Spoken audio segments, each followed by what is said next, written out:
se o governo, quando estava com expectativa de continuar, estava com expectativa de passar uma quantidade de anos maior, não estava preocupado, imagina agora que já vai sair daqui a 45 dias. Agora é que não quer nada com nada mesmo, lamentavelmente. Eu acho até que o presidente Lula e a equipe, inclusive de transição, que está tratando da área da saúde, tem que fazer uma certa intervenção nessa área.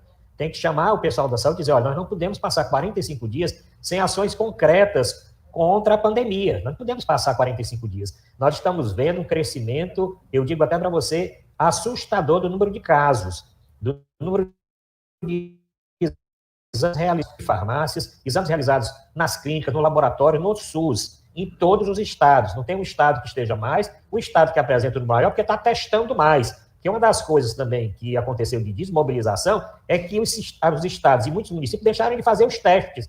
E só agora, com o crescimento realmente do número de casos nas UPAs, nos pronto-socorros, nos hospitais e na rede de farmácia, mesmo sendo privado o exame, é que o governo começou a alertar para isso. Nós temos essa variante BQ1, é uma variante da Ômicron, uma variante que tem mostrado que dissemina muito rápido, que tem mostrado que mesmo as pessoas vacinadas com 4 doses podem apresentar a doença de forma mais leve. Nós tivemos já óbitos por essa variante, estamos todos os dias constatando casos positivos em todo o Brasil. Então, eu tenho receio, e eu acho que um dos principais temas da comissão, da equipe de transição na área da saúde, e eu vi os nomes, são nomes que eu conheço bem, são sanitaristas, são gestores, são ex-ministros, são ex-secretários, são pessoas capacitadas, devem chamar o Ministério da Saúde e dizer, ó, nós temos que ter ações agora, nesses 45 dias, fazendo com que as pessoas tomem as vacinas, as doses. Tem pessoas que ainda não tomou nenhuma dose.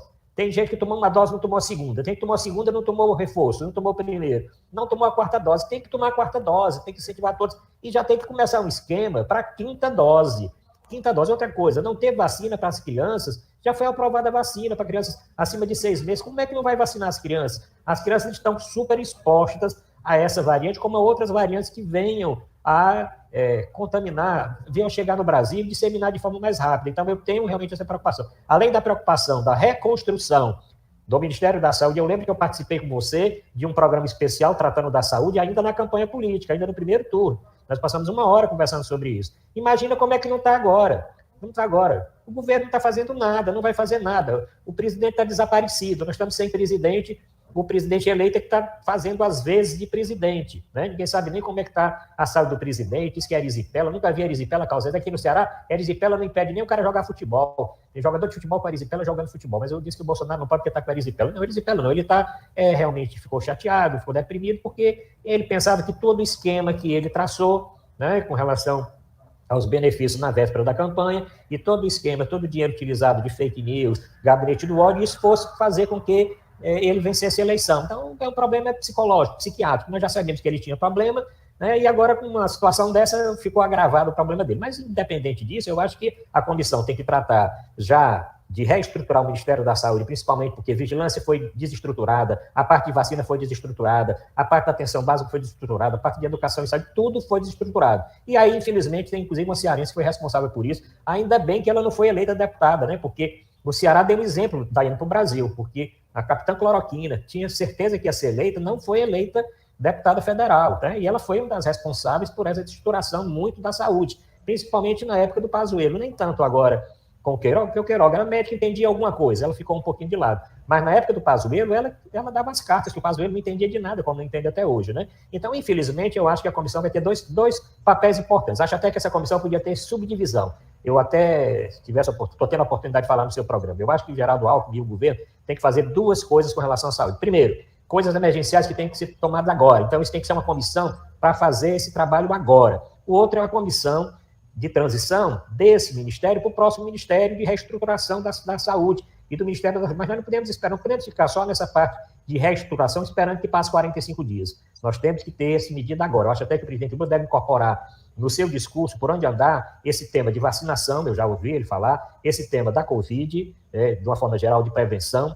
Eu acho que as universidades estão dando um exemplo muito importante da retomada do uso de máscaras, Daiane. Não podemos ficar sem usar máscara no ambiente público fechado, nos transportes, não podemos, isso aí tem que voltar a acontecer o mais rápido possível. A gente está num período aqui, novembro, final de novembro, dezembro, quem sai na cidade já percebe as decorações de Natal. Eu me recordo aqui que logo quando começou a sair casos de Covid no mundo, ainda nem tinha estourado a pandemia, a gente trouxe aqui alguns especialistas e a pergunta era qual deve ser os cuidados em relação aos períodos de festa e depois na sequência o carnaval, porque está todo mundo muito confortável. Tomei vacina, tá tudo certo, tô com, né? E quem não tomou, pelo jeito também está confortável, porque está se reinfectando e tem esses contágios todos. A gente já sabe quais são os cuidados, né? Usar máscara, etc. Mas a atenção deve ser a mesma que a gente teve nos períodos de maior tensão, ou seja, ficar em lugares mais arejados, tomar cuidados principalmente com as pessoas mais idosas. Isso tudo a gente tem que voltar a esse alerta, mesmo com as vacinas, doutor? Sim, Daiane, mesmo com as vacinas. Claro que aquelas pessoas, aqueles grupos prioritários, as pessoas idosas, com comorbidades, as pessoas que não tomaram a vacina, que não tomaram o reforço, essas têm que ter mais cuidado ainda. Mas mesmo as vacinadas com 4 doses, essas têm que tomar cuidado, porque a doença, ela tem, essa variante tem capacidade de infectar essas pessoas. E nós sabemos que aqui e acolá alguém vai complicar. Você já está tendo um crescimento do número de casos diagnosticados em laboratório, já está tendo um aumento de casos. Se você for ver a manchete dos últimos dias, das últimas semanas, todos os estados mostram um crescimento do número de casos confirmados e crescimento do número de pessoas internando. E algumas pessoas internando em UTI.